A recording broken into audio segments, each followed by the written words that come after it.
Good evening, dear soul.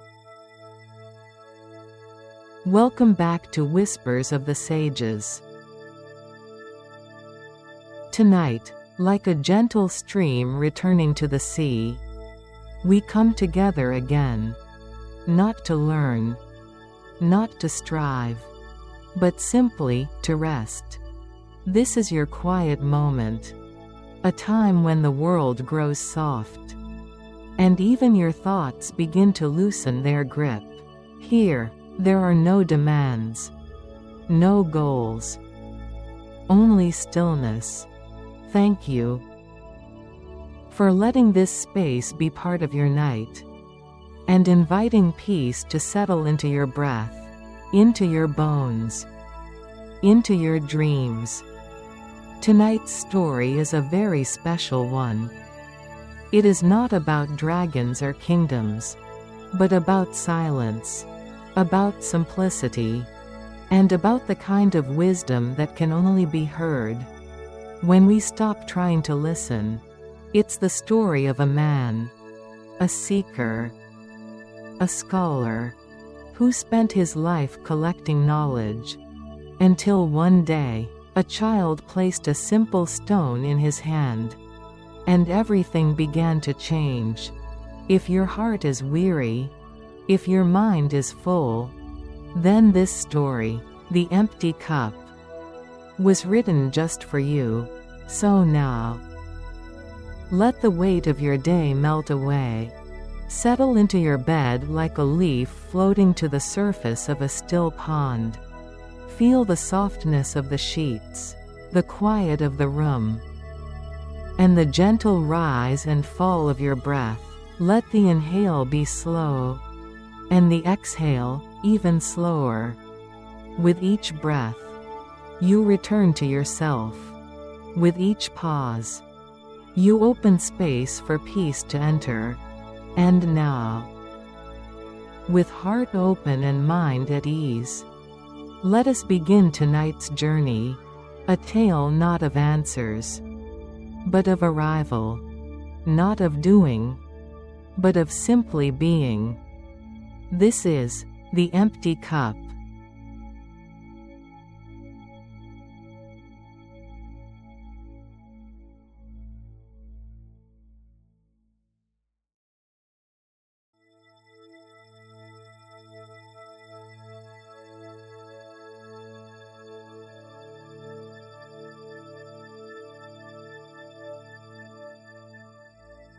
Once, in a distant land, where the silence was not absence but presence, and the winds carried the weight of forgotten prayers, there lived a man known only as the scholar.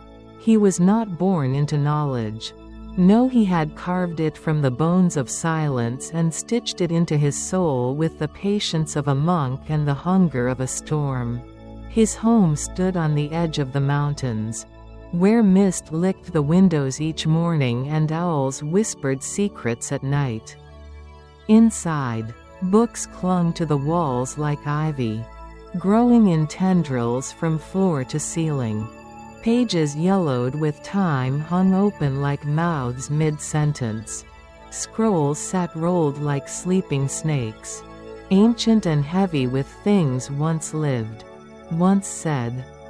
Each book, a conquest, each scroll, a trophy. He read as though the answers to life were hidden just beyond the next chapter, the next footnote, the next translation from a forgotten tongue. Yet, deep within the scholar stirred a quiet ache, not a scream, not even a whisper, just a question, unnamed. He did not speak of it. He tried instead to drown it in knowledge, layer upon layer of learning until the ache became no louder than a sigh caught between shelves. He consumed stories of gods and kings, of war and peace, of medicine and philosophy, astronomy and law. He traced maps of the stars and the arteries of the human heart, hoping that somewhere in the lines, he would find his own. But knowledge, like snow, can cover much and still leave one cold. At night, the scholar would sit beside a flickering candle, eyes moving over lines of ink while shadows moved over his face. But the more he read, the more he realized he understood the world, yet not himself. He could quote the ancients, predict the tides, explain the mind's illusions, yet he could not answer the simplest questions of the soul. Why'd I feel alone, even in a house full of voices? Why'd I seek, but never arrive? Why'd I know so much, and still feel lost? He began to dream strange dreams. In one, a tree grew inside his chest, roots coiled around his ribs, branches reaching out through his skin. In another, he stood before a vast library, and every book had his name on the spine, but the pages were blank.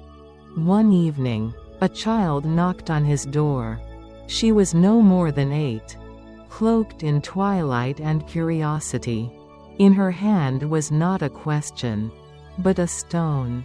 "Sir," she said, her voice like wind brushing leaves, "what is this?" He took the stone. Simple, smooth, ordinary. He turned it over and over, hoping it would reveal its meaning. "It's a stone," he said, unsure why his voice wavered. She nodded, unfazed. "But why does it make my pocket feel lighter when I carry it?" The scholar stared at her, and for the first time in decades, he had no answer. Not because he didn't know, but because he realized the question was never about the stone. That night, he could not sleep. His books surrounded him, but none spoke. His scrolls held ancient truths, but none soothed. He stood, walked to his mirror, and looked. And there, in his own reflection, he saw not a man of answers, but a man of questions. The ache within him stirred once more, but now it felt less like a wound, and more like a doorway. He whispered into the quiet, "Perhaps I have read enough about the world. Perhaps now, I must read myself." And so began the true journey, not across oceans or deserts, but inward. The house of knowledge was vast, but the house of knowing oneself had only just opened its first door. It was the kind of evening that seemed to lean inward, as though the night itself were listening. Rain tapped gently at the windows like a memory returning. The scholar, seated in his usual corner beneath the watchful eye of his flickering candle, felt the silence settle not around him, but within. Then came the knock, not loud, not urgent, just present. He opened the door to find a man cloaked in travel, dust on his boots, stories in his eyes, the kind of man who carries no map but always finds his way. A traveler, though his name was never asked. The scholar, ever a host despite his solitude, welcomed him in, and over warm tea steeped with cinnamon and fading questions, they spoke, not as strangers, but as mirrors meeting. The traveler did not speak of places on maps. He spoke of a temple hidden between clouds and cliffs, where monks sat for hours without words, where the silence was not empty, but full, where stillness was not a pause, but a path. In that place, the traveler said, his voice soft as the steam rising from his cup, I learned to listen without ears, to understand without language. The scholar furrowed his brow. But how does one learn in stillness? The traveler smiled the way someone does when they've seen something they cannot explain. By not needing to know, he whispered. The candle between them danced.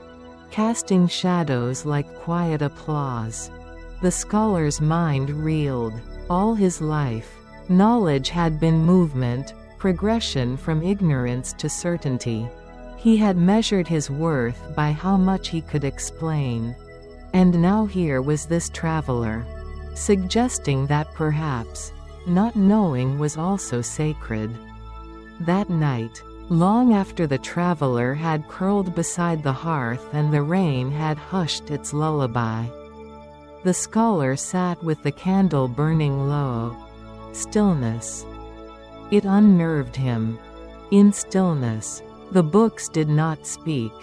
The theories did not comfort. The facts did not hold him. But something else did. A presence. Not outside, but within.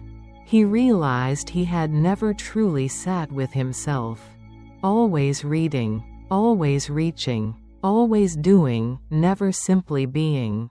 The traveler left at dawn, leaving behind no name, no gift, only silence. But it was not the silence of absence. It was the silence of invitation, and for the first time, the scholar accepted. He did not open a book that morning. Instead, he opened the window. Let the wind in. Let the thoughts come and go. And in that sacred pause, he heard not answers, but something softer. Whispers. From the soul.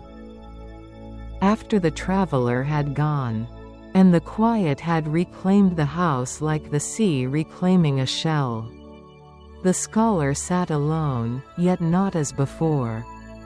The candle had burned down to a stub, but in its place, a small fire had been lit within him.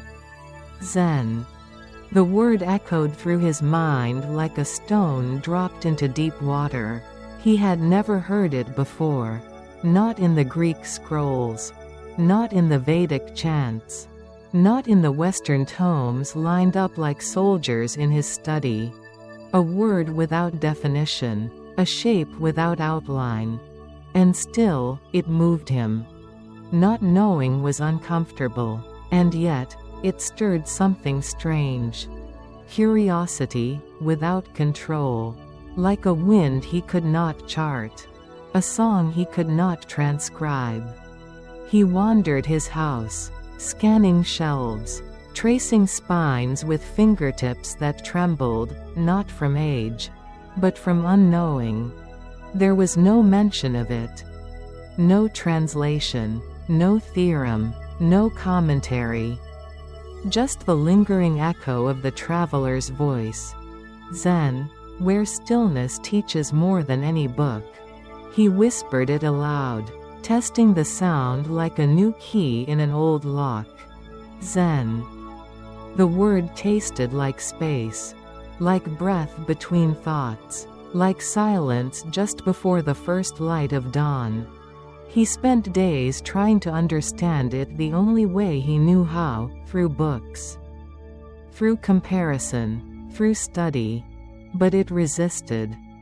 It slipped through logic like water through cupped hands.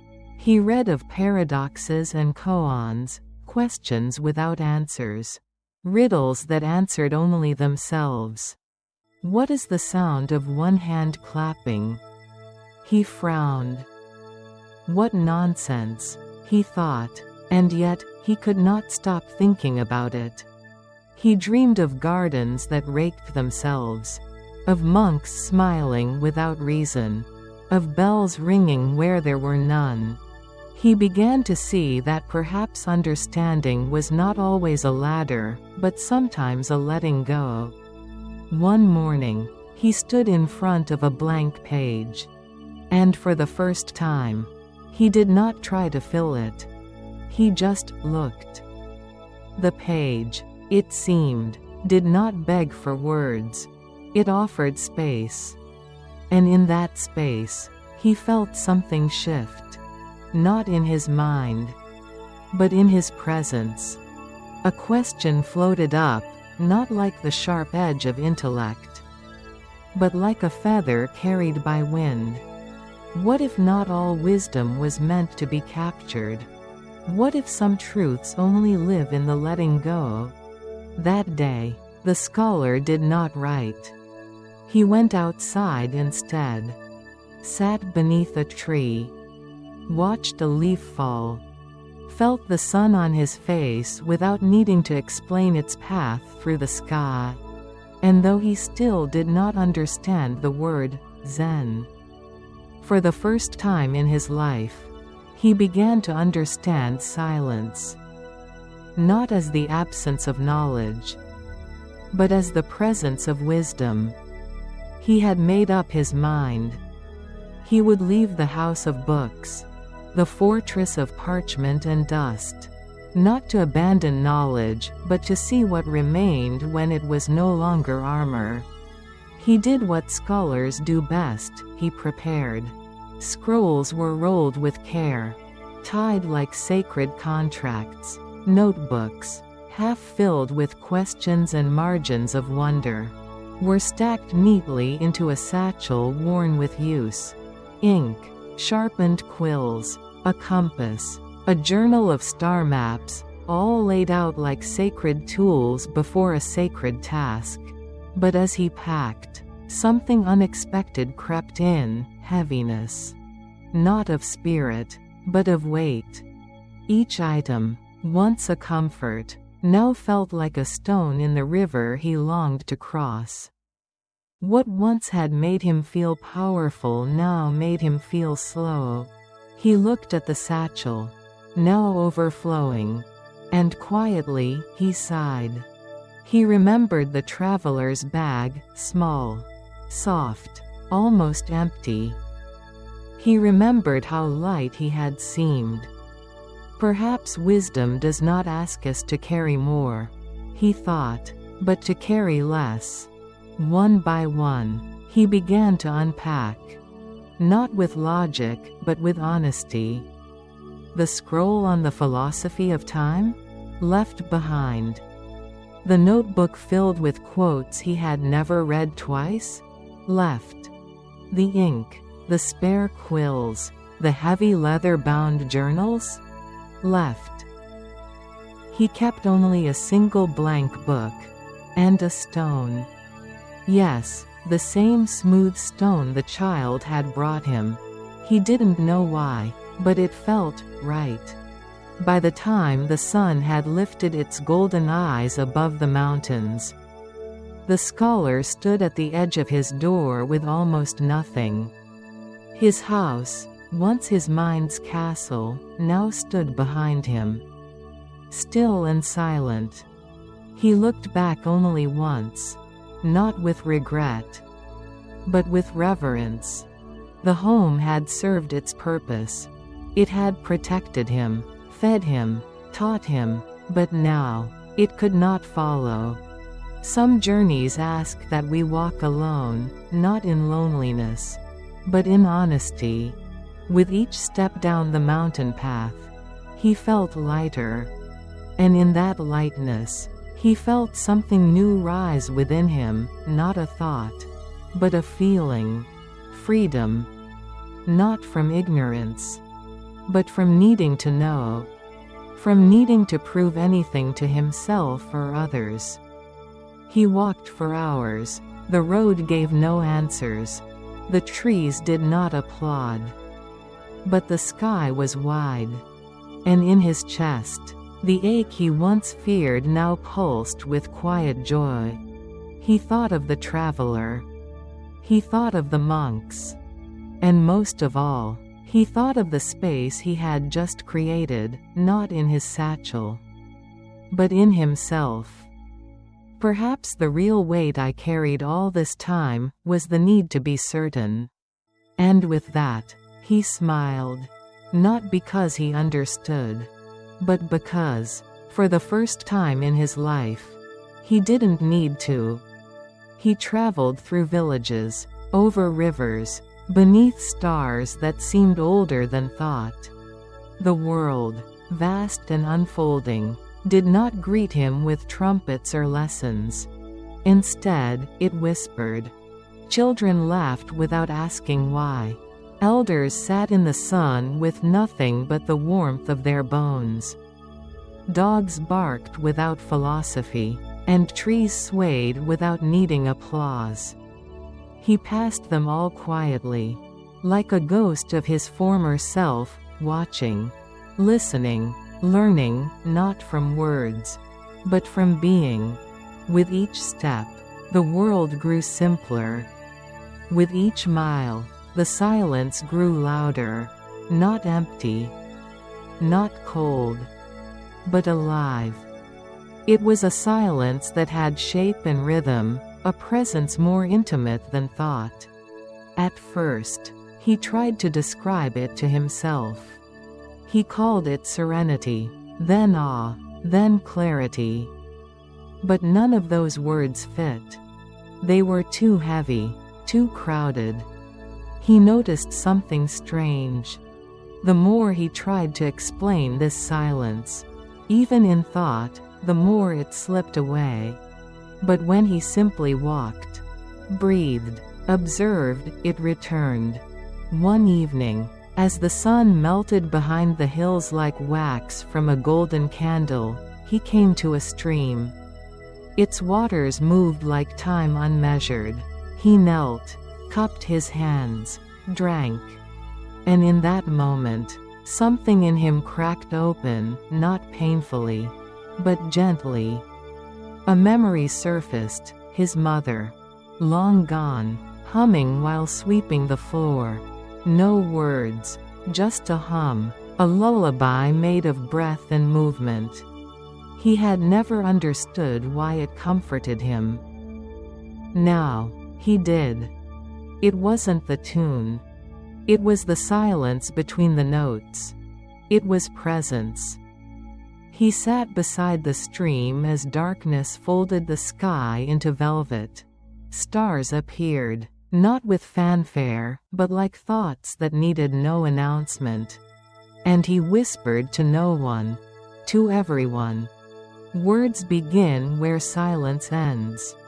But truth begins where words fail. From that night on, he stopped asking the world to speak.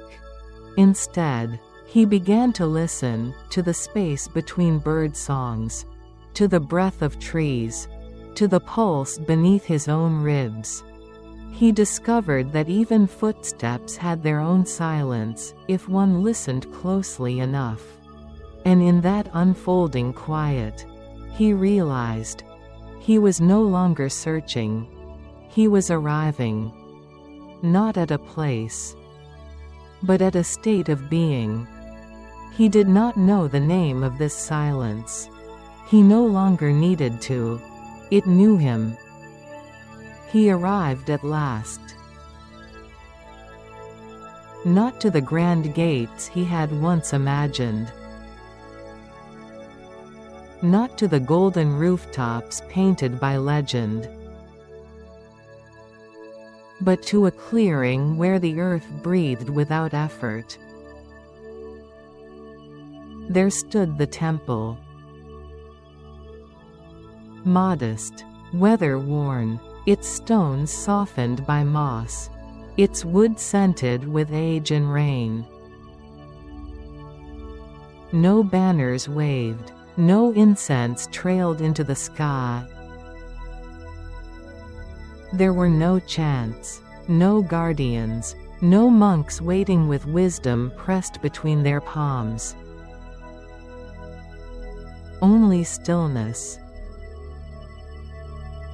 The kind that falls like snow on a sleepless heart. Even the birds here did not sing, they whispered. He stepped closer. A single door, half open. Inside, a single room. No idols, no scrolls, no altar. Just space. And at its center, a round window, open to the night. Through it, the moon shone, not full, not new, just empty enough to remind one of longing, and full enough to remind one of grace. He sat. Not because he was told, but because there was nowhere else to be. And in the presence of that quiet moon, a single truth arose, not as a thought, but as a knowing. This is not a temple built to worship. It is a temple built to release.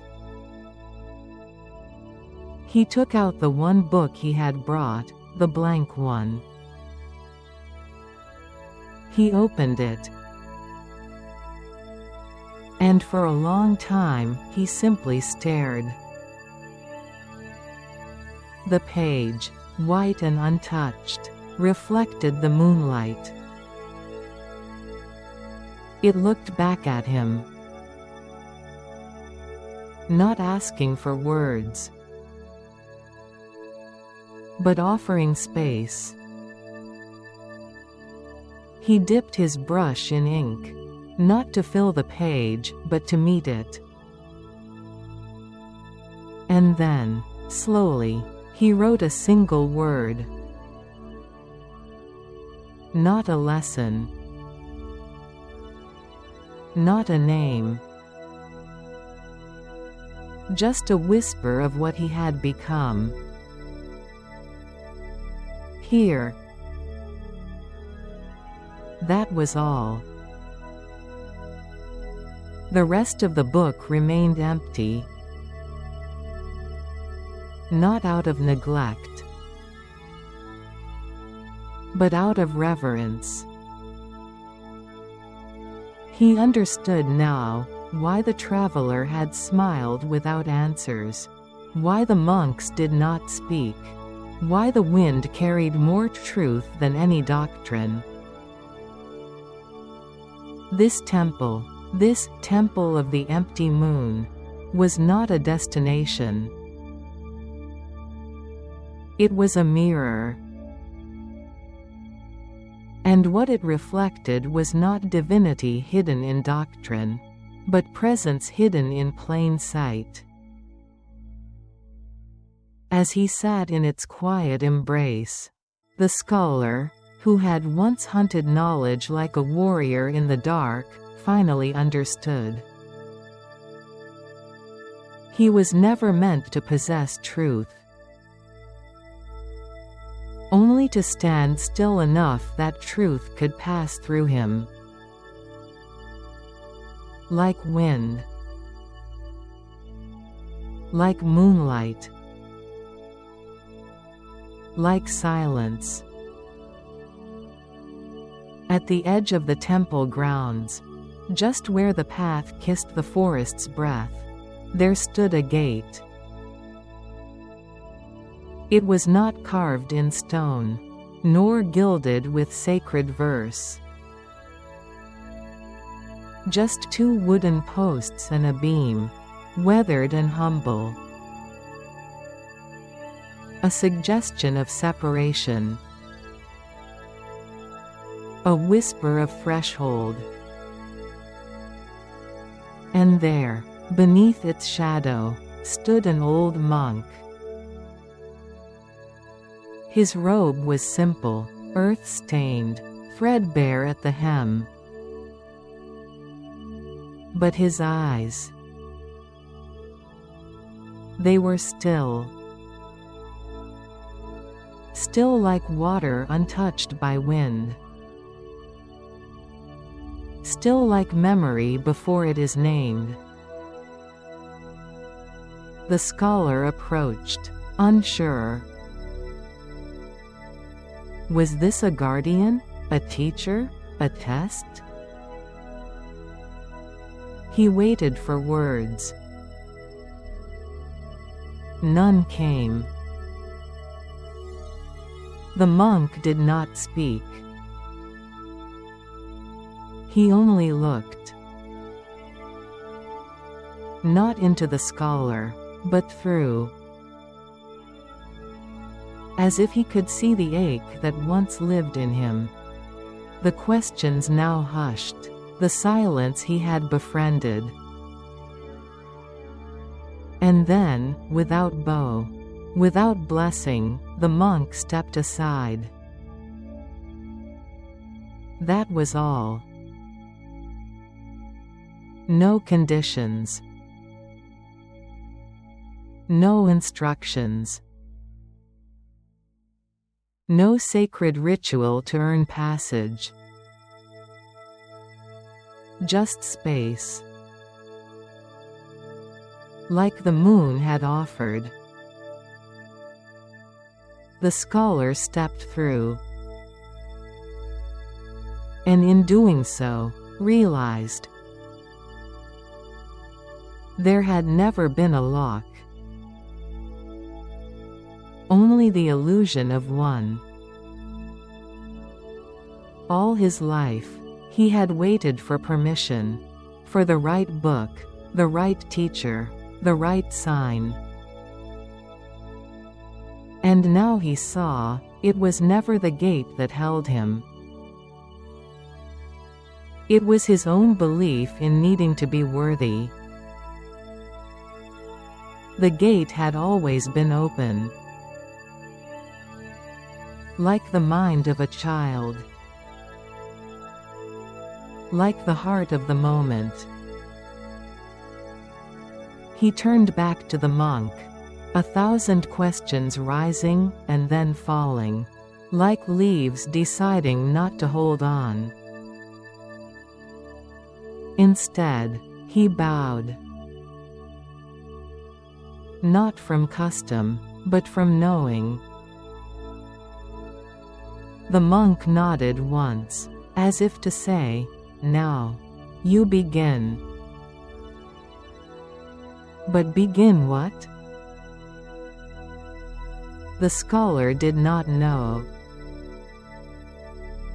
And that, for the first time, felt perfect. He walked on. Not into something new, but into something long waiting. A path made not of steps, but of stillness. A journey no longer measured by miles, but by presence.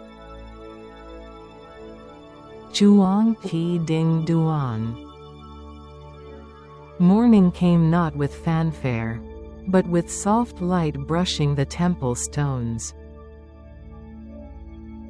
Birdsong drifted like incense through the open window, the kind of morning that does not begin, but arrives. The scholar, now a guest in stillness, sat beside the old monk. There were no questions, no conversations, just the silent rhythm of water boiling over a small flame. The monk prepared tea. Each movement was slow, reverent, the way one might hold a memory. He lifted the clay pot with fingers aged by quiet, and began to pour. The scholar watched. Steam curled into the air like breath rising from a dream. The cup began to fill. And still, the monk poured. The tea reached the rim. And still, he poured. The golden liquid spilled over the edge, trailing down the sides, soaking into the worn wood below. "Stop!" cried the scholar, his voice rising like a sudden bell in a silent hall. "It's already full." The monk did not flinch. He simply looked at him, eyes calm as morning mist, and said, "Like your mind." The words landed not as critique, but as invitation. The scholar sat still, watching the tea pool like thought uncontained. And in that simple gesture, he saw himself. How he had come to the temple not empty, but overflowing. With knowledge, with ideas, with the noise of 10,000 books echoing in his mind. How could he receive anything new, when he was already full? The monk offered a cloth. Together, they cleaned the spill, no hurry, no blame, only presence. And when the cup was empty once more, the monk poured again. This time, the tea stayed where it was meant to be. Warm. Welcoming. Enough. The scholar lifted it to his lips. And for the first time, he tasted the quiet. It was not the flavor of the leaves he noticed. It was the space around the sip. The way the moment held him like a mother holds a child, completely. Wordlessly. He looked at the monk, unsure how to thank him. The monk only smiled. As if to say, let it spill. Again and again, until all that remains is what matters. Chuang Pi Ding Duan. The scholar sat in silence. Truly. Not the silence of waiting. Not the silence of preparing to speak. But the silence that arrives when there is nothing left to perform. He sat on the worn temple floor, cross-legged and still, his hands resting not in posture but in peace. For the first time in decades, he was not trying to learn. He was not reaching for answers, or translating the silence into metaphors. He simply sat. And the world, contrary to his old fear, did not collapse. There was no void, no confusion, no loss of identity. Instead, he noticed the soft scrape of a dry leaf against stone, the sigh of wind curling beneath the door, the steam rising from his tea, catching the morning light and scattering it in tiny prisms. Everything was happening, and nothing demanded his attention. It was as though the world had always been this alive. Only now, he was quiet enough to hear it. He breathed in, and for once, it was not a breath toward something. It was just breath. He felt his body not as a vessel of effort, but as part of the stillness. His heartbeat, once measured and analyzed, now felt like a soft drum, reminding him not of time, but of presence. It was then he realized. This was the first lesson. Not given. Not explained. But revealed. The lesson was not in the silence. The lesson was the silence. In that moment, he understood what the traveler had meant, what the monk had never needed to say, why the temple had no teachings carved on its walls. Because truth does not shout. It whispers. And only when the noise inside grows still, can we hear it. He stayed there long after the tea had cooled. Not because he had to, but because he wanted to.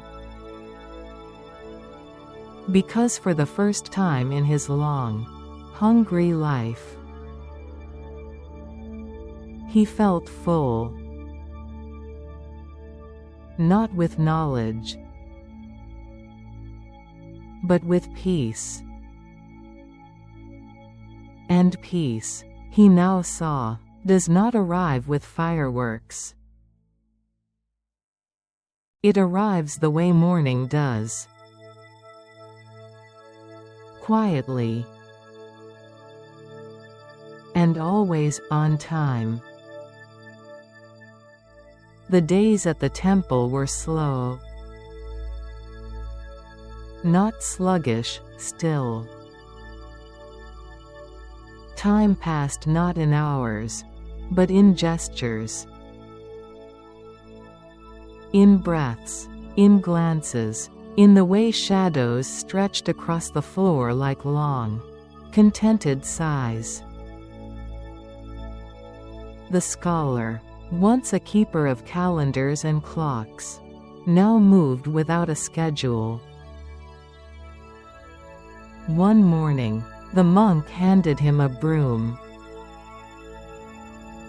Without a word, he began to sweep. The stone floors of the temple were already clean. Immaculate, in fact. Yet he swept. Each stroke felt oddly comforting, like brushing dust from memory, like tending to something unseen. Later, the monk pointed to the garden path. Dry leaves lay scattered like little golden messengers. "Pick them," the monk said. The scholar obeyed. He gathered them gently, cupping them in both hands like fallen prayers. When the ground was clear, he waited. The monk nodded toward the trees. "Now, scatter them again." The scholar blinked. "Why?" he asked, unsure whether he was being tested or teased. The monk simply smiled. "To do." 3 syllables, no doctrine, no explanation. Just to do. At first, the scholar resisted, inwardly. His mind still longed for reason, for function, for a task that meant something. He had spent years measuring life by outcome, pages read, questions answered, truths collected like coins in a purse. Now he was being asked to act without gain, to do without achieving. It felt like emptiness. But as he repeated the task, sweeping, picking, scattering, something shifted. He began to feel the texture of the broom in his hands,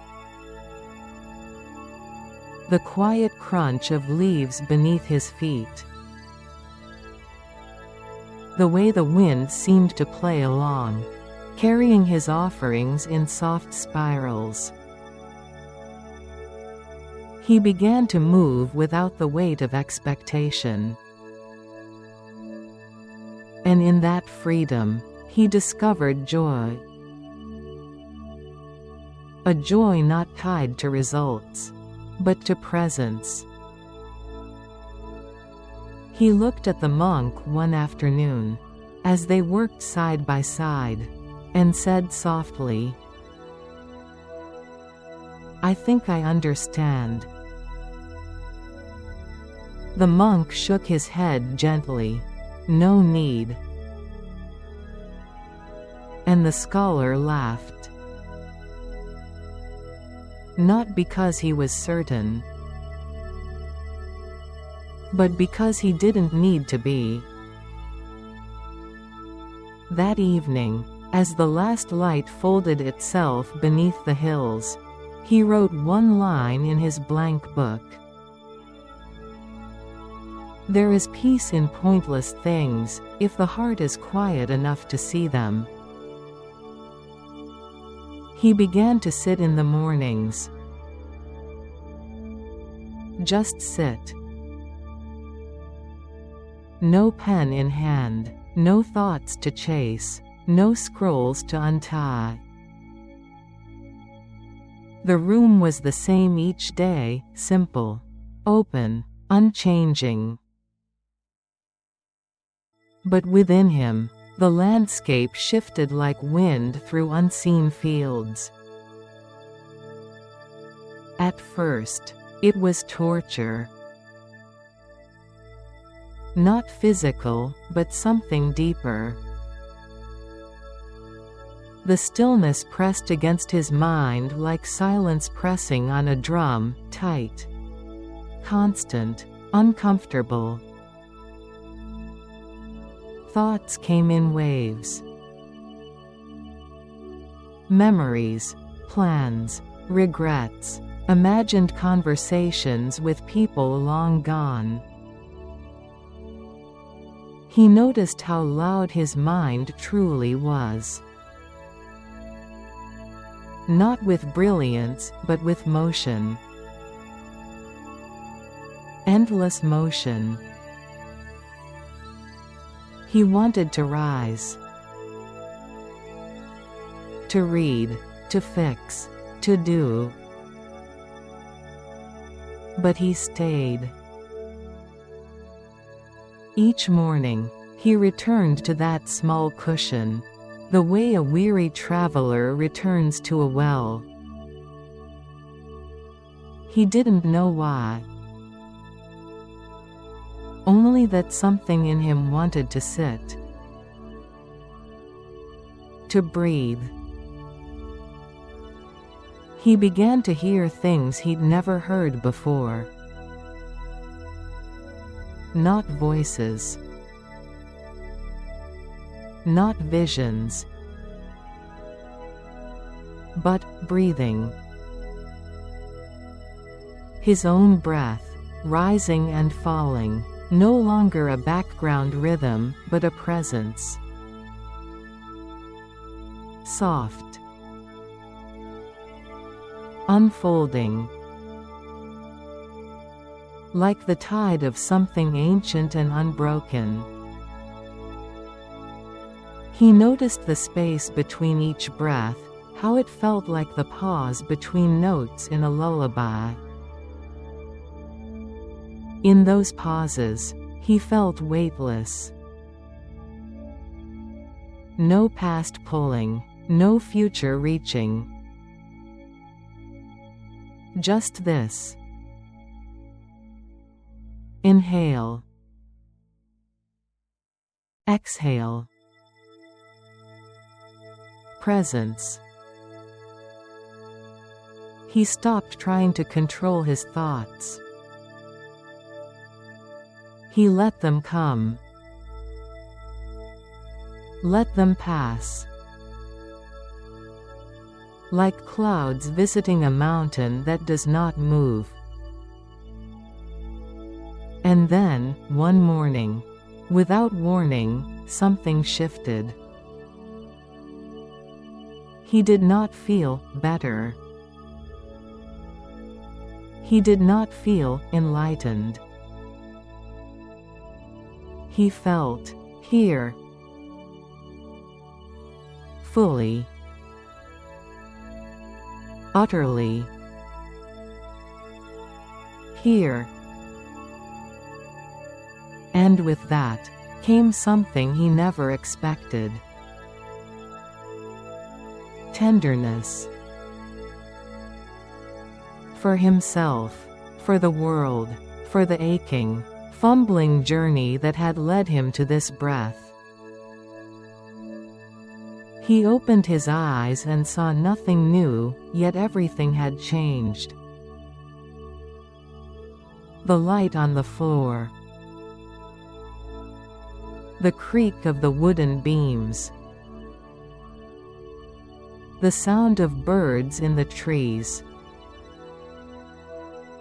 It was all as it had always been. But now, he was seeing it. Not through thought, but through being.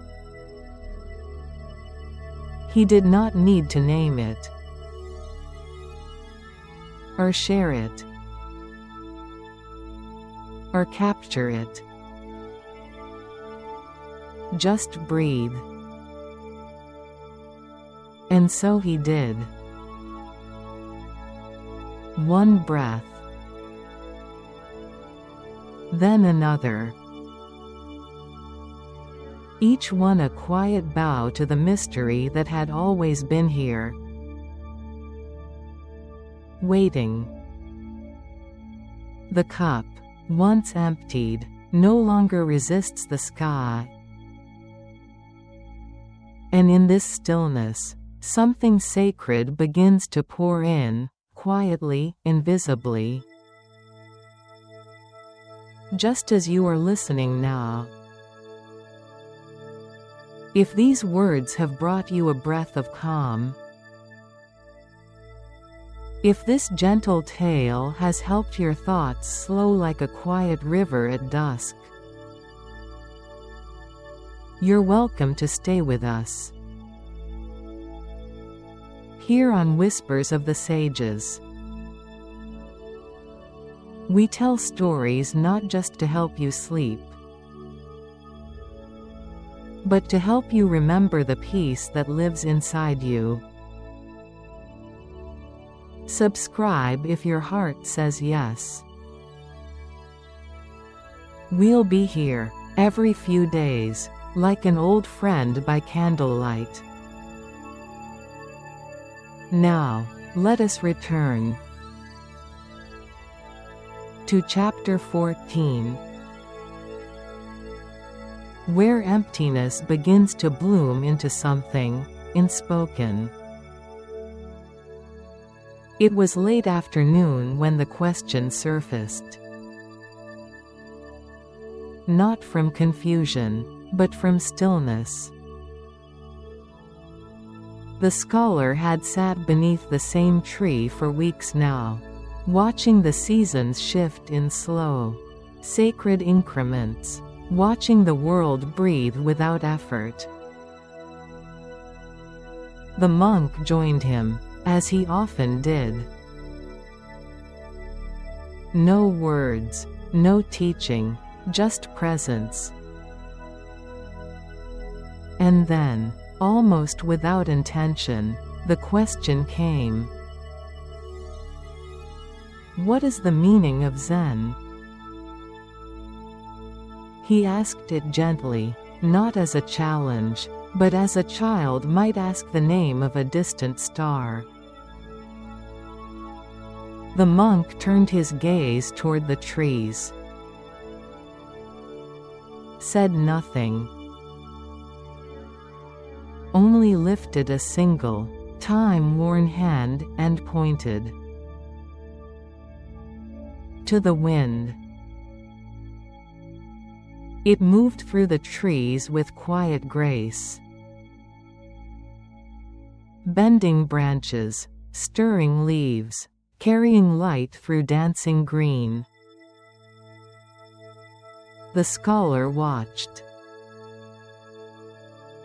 waited, listened, and then he understood. Not in thought, but in being. Zen was not a concept to explain. It was this: the wind moving through trees, the monk not speaking, the question itself dissolving like breath on a mirror. Meaning was no longer something to grasp. It was something to feel, to be. He closed his eyes, and in that moment, he felt as light as the leaf that let go. He smiled, softly. The kind of smile that needs no reason. And the monk? He said nothing still. But in his silence was 1,000 answers. And in the scholar's silence, 1,000 more. It was near the end of his stay. The temple had no seasons, only moments. And in one such moment, the scholar wandered beyond the garden, through a small grove where silence lived not in absence, but in presence. There, nestled in the arms of stone and sky, was a pond. Still, untouched. He sat beside it, breathed, and leaned forward. At first, he saw himself. His face, softened by time and simplicity. The eyes that had once searched for answers now held only depth, like books no longer needing to be read. He stared, and the reflection stared back. But then, the wind stirred. Ripples danced across the surface, and his face disappeared. In its place, the sky. Clouds moving like old stories across the blue. The trees leaned in, reflected as if reaching downward to touch their own roots. And then, nothing. Just water. Not the scholar. Not the sky. No name. No shape. Just stillness. And in that stillness, peace. He did not panic. He did not search for his image. He simply watched the water be water. And in that quiet gaze, something dissolved. Not lost. Not broken. Just released. The idea of self, once held so tightly, drifted away like mist under morning light. What remained was not absence. It was fullness. Full of sky, of breath, of pond, of life. Unlabeled. Unclaimed. Unbound. He closed his eyes. And for the first time, he did not feel small. He did not feel large. He did not feel separate. He simply felt part. A drop in the pond. A note in the song. A whisper in the wind. And that was enough. It was evening. The kind that hums softly through the trees, when the sky turns the color of old parchment and time folds in on itself. The scholar sat outside the temple, a small bundle of wood beside him. With hands steady from stillness, he built a fire. No ceremony, no purpose. Just a fire. It took easily to the flame. Soon, it crackled softly, licking the air with orange tongues. He watched it dance. No thoughts. No intentions. Just presence. The fire gave no lessons, spoke no wisdom, carried no metaphors in its flicker. And yet, it warmed him. Not with explanation, but with being. He remembered all the times he had searched for truth in footnotes, in scrolls, in the voices of others. He had thought truth lived in clarity, in answers. But now, he saw. Some truths are not understood. They are felt. Like heat from a fire. You don't need to name it to receive it. You just have to sit close. And be still. He leaned back. Watched the flames stretch, curl, collapse. There was no smoke. Only warmth. He smiled. Not because he knew everything,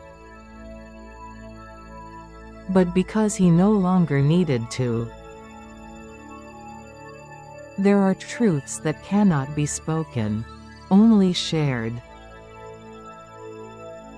like silence, like breath, like the fire that warms but never explains itself. And as the stars blinked open one by one, the scholar closed his eyes. He was not a student now, nor a teacher. He was a flame, small, quiet, enough. It rang once a day, always at the same hour, always with the same sound. Not a command, not a summons, just a tone. Low, round, deep as the earth. The temple bell. No one ever said why it rang. No monk announced its meaning. No scripture marked the time. And yet, every ring felt like it echoed through the chest, as if the bell did not strike the air, but the soul. At first, the scholar listened with curiosity, then with reverence, and finally, with silence. He would pause whatever he was doing, whether sweeping leaves, sipping tea, or simply watching the clouds trace old stories in the sky. He would pause and listen. Just one note. It hung in the air like breath held for a moment longer than usual. It did not ask him to think. It asked him to feel. With time, he noticed something beautiful. The bell did not interrupt the day. It completed it. As though the entire day was a note waiting for this one sound to close the circle. And he realized that was its teaching. To live in such a way that each moment rings clean and true. To let every act, however small, become part of a deeper music. No explanation. No doctrine. Just resonance. The scholar never learned who rang it. Perhaps it didn't matter. Perhaps the bell was never meant to teach anything. Only to remind. To echo. To say, once a day, now is enough. And in that ring, he remembered to return, to breathe, to be. In the quiet hours between dusk and night, the scholar began to write again. Not as he once did. Not with ambition, or structure, or the urgency of being understood. But slowly. Like tracing a memory with closed eyes. He wrote letters. Home, though home no longer had an address. To people he once loved. To the man he once was. To questions that had since faded like old ink in sun. The pages filled with pauses. Long stretches of blank space. Whole paragraphs of silence. Sometimes he wrote nothing at all, just sat holding the pen, feeling the weight of all he no longer needed to say. He did not mail them. He never meant to. They were not messages, but mirrors. Each letter was a doorway into stillness. A space where grief, gratitude, and grace could sit quietly beside one another, unjudged. He stacked them in a wooden box. Never sealed. Never signed. Sometimes he would open one and read it again, not for what it said, but for what it didn't. The silence between the lines. The warmth still folded in the paper. They were never meant for others. They were meant for the part of him still arriving. The part that knew. Some stories are not told aloud. Some understandings are not for sharing. And some truths live best in the sanctuary of a letter never sent. He woke before the light. Not from dreams, not from duty, but because his body had learned the rhythm of the quiet. He stepped into the courtyard barefoot, where the stones still held the coolness of night. Above him, the stars were dimming, like lanterns gently being put to rest. The sky was neither night nor morning. Just breath. He sat. No cushion, no robe, no reason. He simply sat. And breathed. The same breath that had carried him through questions, through stillness, through fire and forgetting. But this time, it felt different. It felt like arrival. He did not seek peace. He was peace. No thought came.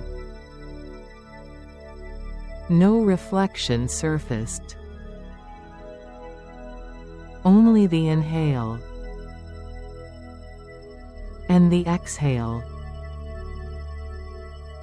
The world stirred gently, as if stretching its limbs in preparation for day.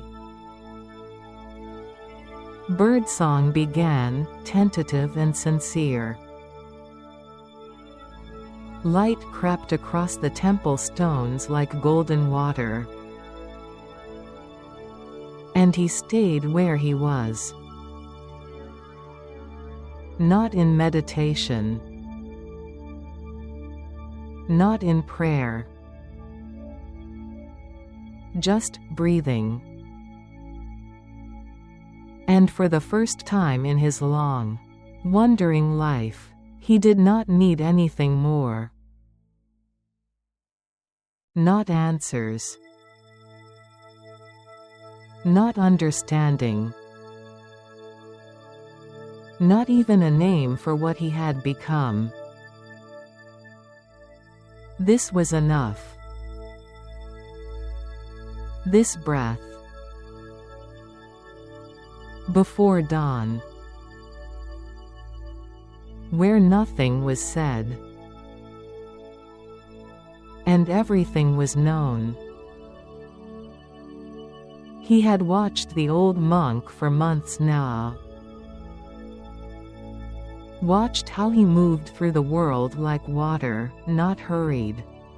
Not paused. Just flowing. And the one thing that never changed? The smile. It wasn't wide. Wasn't bright or theatrical. It was soft.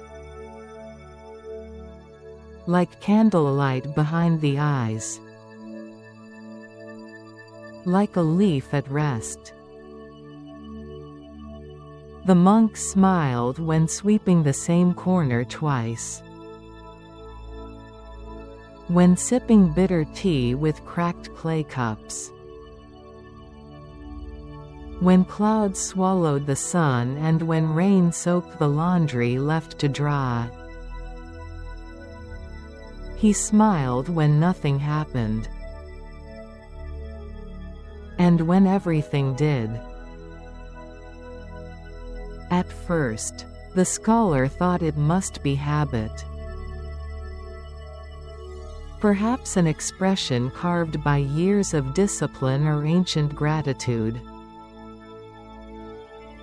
But one morning, while sitting beside him in silence, the truth arrived. The smile had no reason. And that was the reason. It was not born of pleasure. Not gifted by comfort or perfect conditions. It was born of being. It came not from the mind, but from the ground of presence itself. The scholar felt his chest soften. His eyes blur. Because he remembered how long he had waited for joy. Waited for achievements, for clarity, for something to earn it. And all the while, it was waiting here. In the breath. In the pause. In the smile of a monk who had long stopped asking why. From that day on, the scholar smiled more. Not always, not deliberately. But sometimes, without noticing. And those were the best kinds. There was no announcement. No ceremony, no final words exchanged. Just the quiet hush of morning and the scent of dew resting on leaves. He rose before the bell. Gathered his few things, his satchel. Still alight. The blank book with its few sacred words. And the stone from the child long ago. He turned once toward the temple. The stones, the trees, the wind, unchanged. And yet, everything inside him had shifted.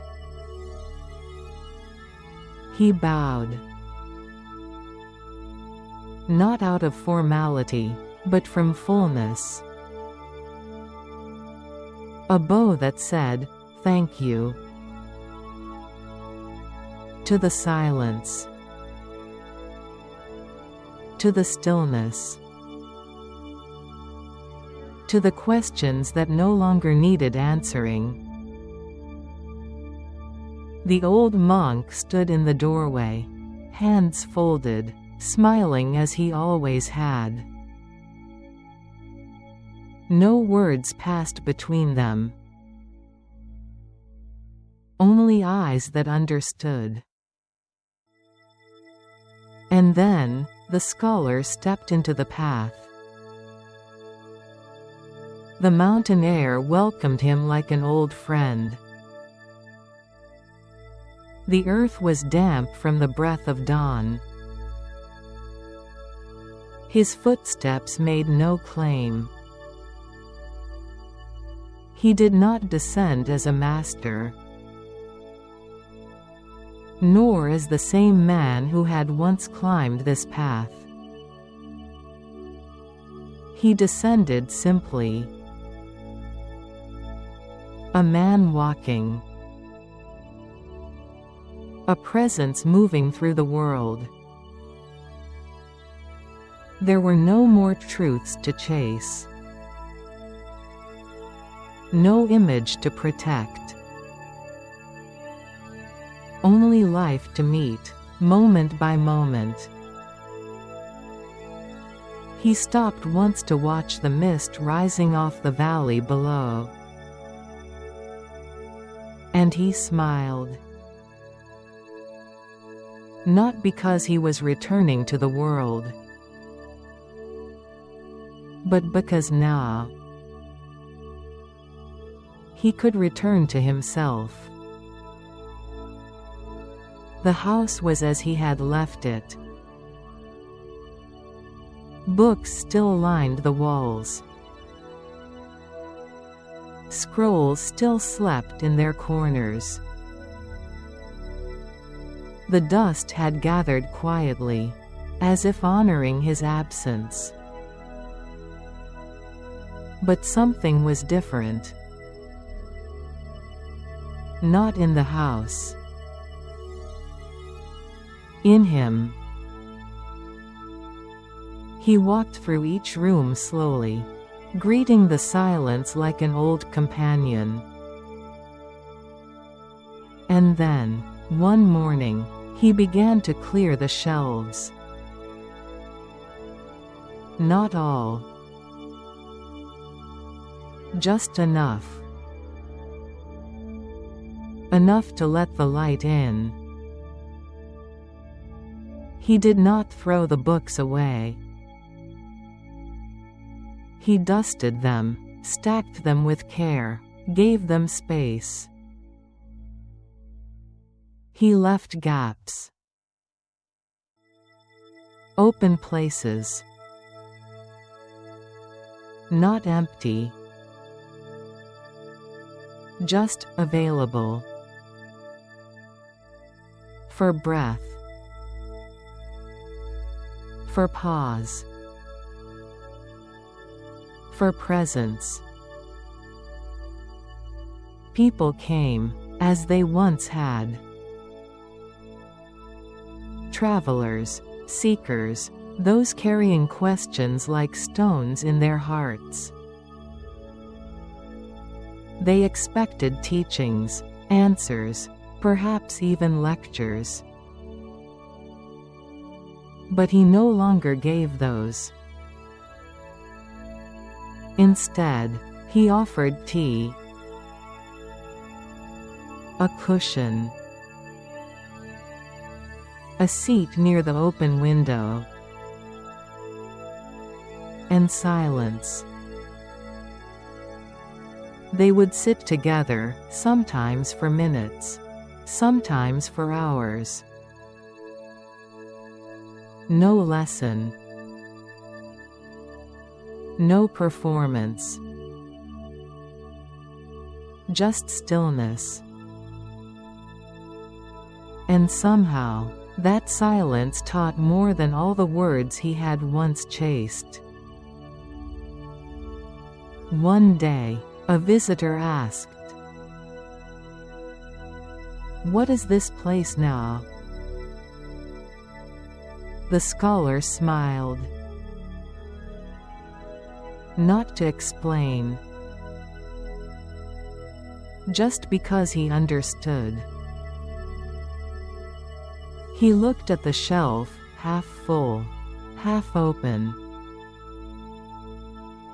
Then at the window, where light danced on the floor like a memory finally finding its way home. "This," he said softly. "This is where we begin again." So, dear listener, what must you unlearn to remember who you are? What story, told too many times, needs silence to heal? What cup, long full, might you finally let spill? Can you sit, just for a breath, without needing to be right, or ready, or sure? Can you be still long enough to hear the truth that has no voice? There is a shelf in each of us, cluttered with names and titles and tasks. What might happen if you cleared just one part of it? Not all, just enough. Enough to let the light in. Enough to let you in. And if, in the quiet, a question arises, let it rise. Let it stay unanswered. Some truths are not meant to be solved, only lived. So close your eyes now. Feel the weight you do not need to carry. Feel the breath that asks for nothing but presence. And know, you are not lost. You are simply arriving, one breath at a time. And that is our story for tonight, a gentle journey through the whispers of the wind, soothing your soul into a deep and peaceful sleep. We hope the soft imagery and calming sounds have helped you let go of all your worries, allowing each breath to become more relaxed and serene. If you found this video helpful, please gently tap the like button to show your support, and subscribe to the channel Whispers of the Sages so you won't miss other ancient tales crafted to bring you deep relaxation. Don't forget to share this video with your loved ones, so every night may begin with a restful, peaceful slumber. Sweet dreams, and we'll see you again in the next story.